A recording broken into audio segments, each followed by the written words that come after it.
Ladies and gents, this is a StarCraft analysis to see if someone was map hacking. So we got Zerg and Terran here. And let's not jump to conclusions, let's just see how things develop. So this is a short rush map, which means it's very easy to scout your opponent. They're not very far from you, so they're going to be able to see what you're doing with a quick worker scout, and they summon right away. They don't make a wall off here with a supply depot, which is incorrect. It's just better to put stuff here. Funnel the ramp. And then just making a building here. I think Nonsi said this was 3.6k MMR. They have a worker here that they sent.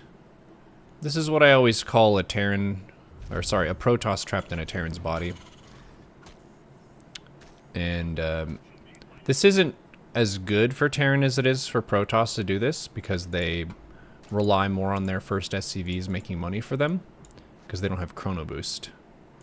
But there's the confusion value of this, and this is one thing that happens a lot in the meta leagues and even in Diamond, is people will do stuff that is not optimal, but because it's rare, the defending player doesn't have practice against it, so their initial response is often inefficient. But this response seems fine. I wouldn't attack this with the drone, I would just wait till he lings. Okay, their base setup is extremely sloppy. If you just spam speedlings, they should die. But we didn't fill our gases, so they definitely kind of threw us off here with the build. This base is coming up, hatcheries are hotkeyed. Drone's going back to work. Could send this to here, nice move. Nice move, nice save. So far there's nothing from the Terran that would indicate any additional information. They played a very inefficient build. They scouted you super early with the block. And then this is not a rare move. Sending a barracks with Marines. There are even GM Terrans who will do this. Yep, so Terran is ahead. Just based on confusing us. Two Lings does not trade well with two Marines, just so you know. You would want 4 to fight that nicely. And then I don't know if them killing this Overlord would feel sus to you, but it's not. Where did they? Yeah. That's like right next to where they already were. Oh, and you save them anyway. But they know that that's there.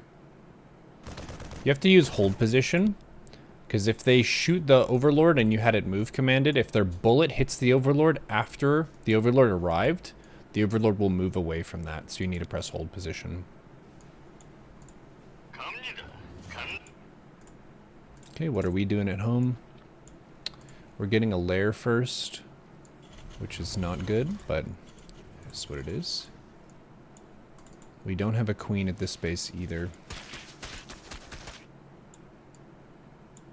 So there's no ling speed, and our economy is having problems. In terms of your emphasis, you want to be droning your mineral lines as fast as humanly possible. Sorry, as fast as Zergily possible.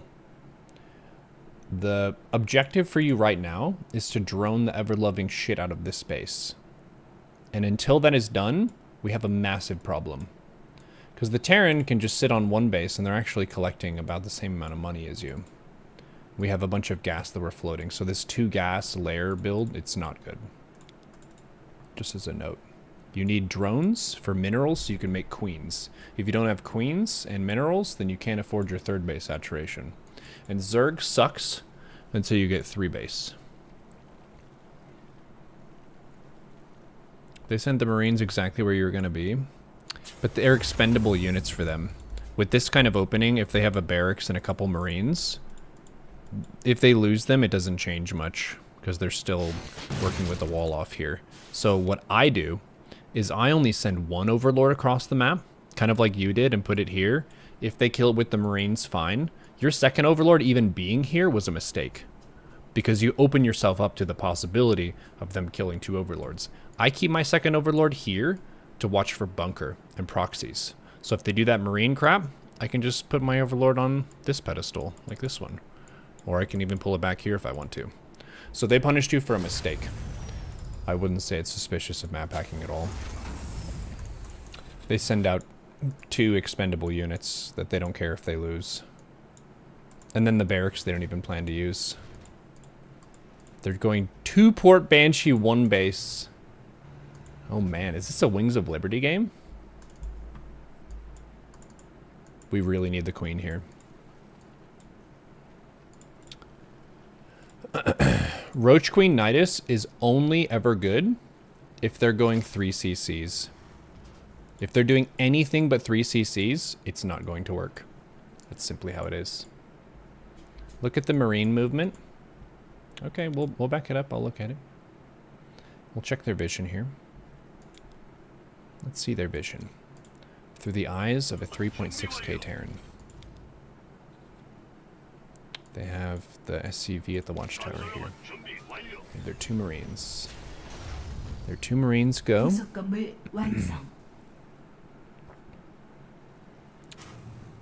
kind of split up here.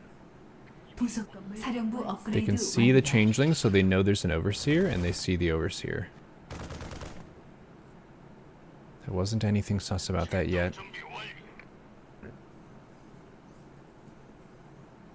They're taking 2 gases here early.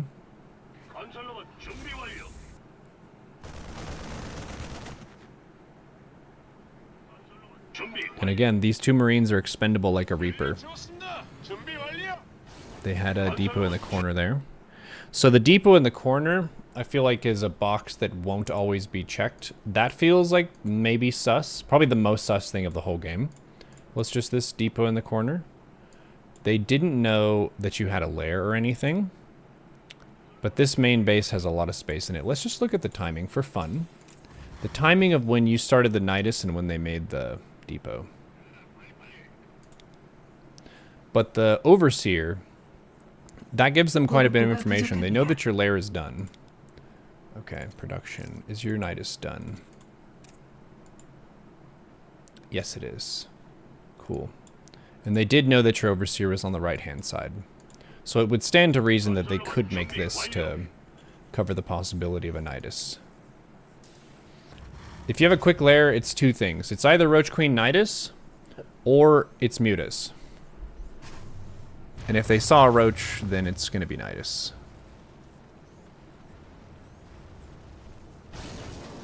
So I feel you with the sentiment of they caught an Overlord, they caught a second Overlord, they saw the Overseer, and they made a depot. And adding up all of those things, it might feel kind of sus, but I think the game plan that we went for was fundamentally not going to work against most things. So it feels kind of bad, but 2 base Nidus is bad against everything except for quick 3 orbital. It's only good against that one specific thing. Anything that's 2 base, they will have too many units for Roach Queen Nidus to be good. Just as a fact of the battlefield. When I go Nidus like this, it's specifically when I know I'm against a greedy Terran player. But in this case, this is a 1 base Terran player. They don't even have a 2nd base. So the win condition is actually for you to drone your 3 bases and mass queens and get ahead. But nice replay. I would say probably not a map hacker. I would say this is someone who probably does this crap very often, and they know what they need to look out for, and they only have 1 base to defend. So it's not as though they need to fill vision at this base. There's nothing here of value for them yet, except for these. They don't need to check this base either. So I vote normal Terran. Normal cheesy Terran.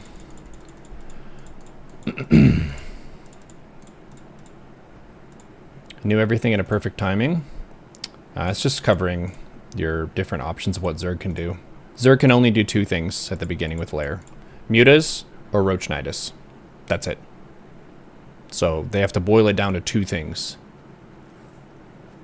With the map pack, you would see the lack of units and land in 2nd base. I mean, if they were just a higher level player, they would have taken a 2nd base way sooner. Fun to review that, though. Nice. Thank you for sharing that, Nonsti.